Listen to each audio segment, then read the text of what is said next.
En pleine garrigue avignonnaise est retrouvé le corps d'Evelyne Boucher. Cette lycéenne de 16 ans a été violée et tuée violemment. Il faudra attendre 19 ans pour que l'enquête soit résolue, grâce à un extraordinaire hasard.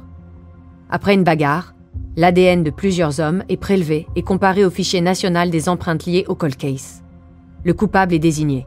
Il s'agit de Robert Greiner, un sapeur-pompier professionnel de la caserne d'Avignon. Suite à son procès, le meurtrier est condamné à la réclusion criminelle à perpétuité et meurt en prison en 2023, à 70 ans. Pour amener de nouveaux éléments de compréhension, Marie Drucker a interrogé le professeur de criminologie, Alain Bauer. Bienvenue dans Au bout de l'enquête, l'affaire Evelyne Boucher, épisode bonus.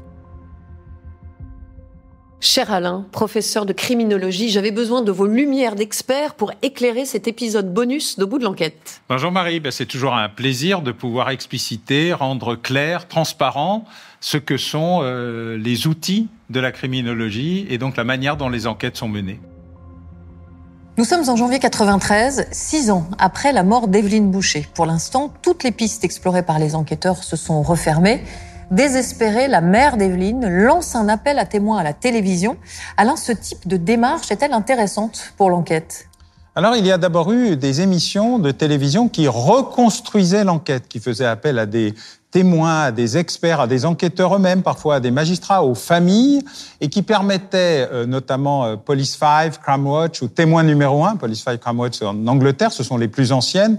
Témoin numéro 1, c'était une émission française, qui permettent de remettre en scène l'enquête, de rappeler les éléments, de fournir des éléments plutôt pédagogiques, et puis les appels à témoins, qui là sont des simples messages disant si vous avez des informations sur ou un sujet, un crime, si vous avez des détails, veuillez appeler tel numéro, en général émises par la police ou la justice et parfois par les familles elles-mêmes avec des numéros adaptés. Dans tous les cas, on a plus de fausses pistes que de vraies pistes, mais il ne faut jamais négliger la possibilité d'un détail qui permettrait le dénouement d'une affaire, même quand elle est ancienne. Et est-ce que globalement, c'est efficace ? Alors, on n'en sait rien, en fait. Beaucoup d'émissions s'auto-flattent de résultats merveilleux et extraordinaires sur des bases qu'on ne connaît pas. Il y a un élément qui est clairement efficace, c'est le dispositif Alerte Enlèvement, qui est né d'un dispositif américain, Amber Alert, et qui, lui, donne des résultats remarquables, très efficaces, notamment et surtout dans les enlèvements d'enfants. Et là, il faut souligner effectivement l'efficacité de ce dispositif totalement contrôlé par le ministère de la Justice. Nous sommes en 2002, cela fait 15 ans que le juge Lernoux s'acharne à découvrir la vérité sur la mort d'Evelyne Boucher quand il est promu, ce qui entraîne automatiquement son dessaisissement du dossier. Alain, comment expliquer qu'il ne puisse pas poursuivre son instruction ?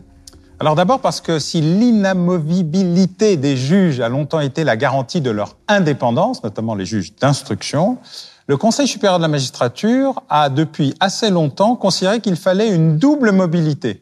Une mobilité fonctionnelle, il fallait que les juges changent de spécialité, et une mobilité géographique, il fallait qu'ils changent de localité. À la fois pour éviter une sorte de sclérose ou de tunnel sur une seule capacité, et pour éviter une trop forte proximité avec les élites locales.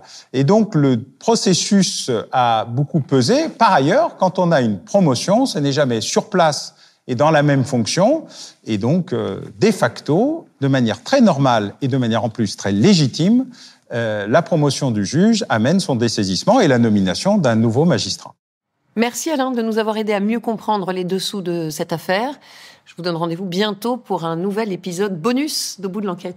Oui Marie, merci et à très bientôt. Vous venez d'écouter l'épisode bonus d'Au bout de l'enquête, consacré à l'affaire Evelyne Boucher.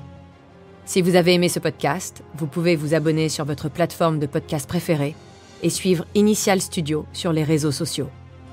Au bout de l'enquête est un podcast coproduit par Initial Studio, Enibas Productions et France Télévisions, adapté de l'émission audiovisuelle éponyme produite par Enibas Productions et France Télévisions. Vous pouvez retrouver l'émission Au bout de l'enquête sur France 2 ou en replay sur France.tv. Production exécutive du podcast, Initial Studio. Production éditoriale, Sarah Koskiewicz, Astrid Verdun, assistée de Marie Agassan.